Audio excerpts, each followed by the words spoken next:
20তম ঢাকা আন্তর্জাতিক বাণিজ্য মেলার সবচেয়ে জাঁকজমক ও আকর্ষণীয় স্টল আসবাবপত্রের।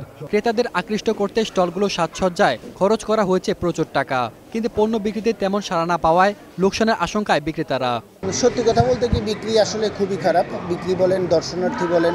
গতবার যদি 100% ধরি, এবছর ফিনান্সিয়াল 15টি আইটেম, সেক্ষেত্রে আমি ধরবো 60% আর 65%। আর এর জন্য চলমান হরতাল অবরোধকেই দায়ী করলেন তারা। ভিজিটর যদি না বাড়ে, ভিজিটররাই কিন্তু ওর ভিতরে কাস্টমার, তো ওরা যদি বেশি না আসে তাহলে কিন্তু বেশি সেল হবে না, এটা সত্য কথা। আর হোম ফার্নিচার যারা কিনে টোটাল ফ্যামিলি নিয়ে আসে, সেখানে ফ্যামিলি নিয়ে আসতে পারতেছে না, জীবনের একটা ঝুঁকি থেকে যায়, যার কারণে আমরা আসলে কাস্টমার হারাচ্ছি। বাহারি ডিজাইনের এসব আসবাবপত্র দেখে খুশি ক্রেতারা, তবে তুলনামূলক দাম বেশি বলে জানান তারা। গত কয়েক বছরে আমরা যে ধরনের ডিজাইন দেখেছি, এবার টোটালি ডিফারেন্ট। আপনার ডিজাইনটা যেমন সুন্দর তেমন আপনার দেখার মতো, এবং দাম একটু বেশি, মেলা উপলক্ষে হয়তো দাম বেশি চাচ্ছে।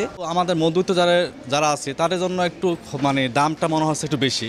এদিকে মেলার সময় আরও 10 দিন বাড়ানো হলেও রাজনৈতিক সংকট নিরসন না হলে সুফল আসবে না বলে মনে করেন স্টল মালিকরা। এতে যে খুব একটা লাভবান হবে এটা আমার মনে হয় না। জনগণ এতে সাড়া দিবে বলে আমার মনে হয় না, কারণ দেশের যে রাজনৈতিক পরিস্থিতি, এই পরিস্থিতিতে জনগণ আসলে বেরোতে ভয় পায়। মেলা শেষের অবস্থায় অনেক ভিড় হয়, কিন্তু এখন দেখছি শেষ হয়ে যাচ্ছে আর লোকজন ভিড় কমে যাচ্ছে। তো আগামী 10 দিনে কি হবে এখনকার পরিস্থিতি দিয়ে বুঝতেছি।